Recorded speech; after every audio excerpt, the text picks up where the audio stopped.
लेकिन रुपए पर डालिए नजर, यहाँ पर 2015 के इस साल के लोएस्ट लेवल पर रुपया आता हुआ दिख रहा है। 63.78 पे हमने शुरुआत की थी, 1/4% की कमजोरी, 64 के लेवल के बेहद करीब पहुंचता हुआ रुपया। और हमारे साथ हैं इस वक्त इंडिया फॉरेक्स के CEO अभिषेक गोयनका। अभिषेक, क्या बड़ी वजह समझते हैं आप इस कमजोरी की रुपए में? आई थिंक इस समय जो हमारे रुपए के लिए जो पॉजिटिव फैक्टर्स हैं वो इस समय सभी कुछ नेगेटिव हो गए हैं। क्रूड ऊपर जा रहा है, डेट और इक्विटी मार्केट से कंटिन्यूस पैसा निकल रहा है। साथ ही साथ हमारे जो डॉलर इंडेक्स अगर आप देखें तो डॉलर इंडेक्स 94.20 के नजदीक चल रहा है, उसके बावजूद भी रुपया वीक चल रहा है।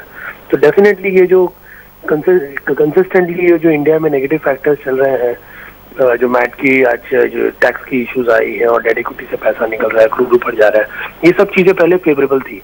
तो इस कारण से अभी इस समय रुपए में प्रेशर बरकरार रहेगा और चार्ट्स में भी इस समय रुपया पे थोड़ी वीकनेस नजर आ रही है। तो मुझे लग रहा है कि भाई टाइम पे 63.5 वगैरह का सपोर्ट मार्केट में आ सकता है, बट ओवरऑल मार्केट में 64.5 65 तक के लेवल्स भी हमें नजर आ सकते हैं आने वाले समय में। अभिषेक, क्या हमने किसी तरह का इंटरवेंशन आरबीआई की ओर से देखा है अब तक, जिस तरह से धीरे धीरे करके वीकनेस आई है रुपए में, या फिर आप एंटिसिपेट कर रहे हैं जैसे हम 64 के करीब जाएंगे तब शायद आरबीआई ज्यादा एक्टिव रहेगा? देखिए 63.90 के लेवल जैसे आपने कहा कि बहुत क्रूशियल लेवल है, जब तक वो लेवल्स नहीं टूटते हैं तब तक रुपया 62 से 64 के रेंज में है। बट डेफिनेटली सेलिंग आती है, एक्सपोर्टर्स की भी सेलिंग आती है, थोड़ी बहुत आरबीआई की इंटरवेंशन भी आती है। बट ये भी हमें समझना होगा कि इस समय एक्सपोर्ट्स के जो सिचुएशन है इंडिया में, बहुत ही ज्यादा एक्सपोर्ट्स गिरे हुए हैं। तो आरबीआई भी चाहती है कहीं ना कहीं कि भाई रुपया थोड़ा वीक रहे, चाहे वो स्लो डेप्रिसिएशन रहे।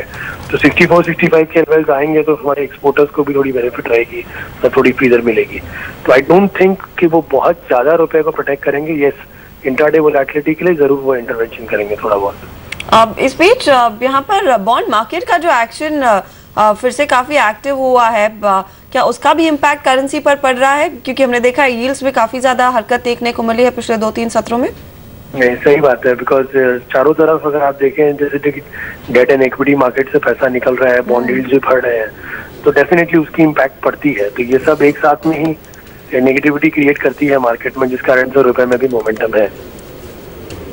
शुक्रिया अभिषेक इस जानकारी के लिए। तो अभिषेक गोयनका कह रहे हैं कि आगे कुछ और वीकनेस के लिए आप तैयार रहिएगा। 63.90 एक अहम लेवल है, होपफुली वहां पर ज्यादा इंटरवेंशन आरबीआई की ओर से आए ताकि रुपए में और कमजोरी ना आ पाए। लेकिन जो वर्ल्ड ओवर हमने देखा है बॉन्ड यील्ड्स बढ़ रही हैं, भारत में भी यही स्थिति देखने को मिली है, उसका भी इम्पैक्ट करेंसी मार्केट्स पर काफी ज्यादा पड़ता हुआ दिखाई दिया है। तो ये फिलहाल रुपए की चाल जिस पर आज नजरें रहेंगी, देखेंगे क्या रुपया इन लेवल्स को सस्टेन करता है या फिर यहाँ से और कमजोरी की ओर अपनी चाल बढ़ाता है। स्टॉक्स पर वापस लौटे तो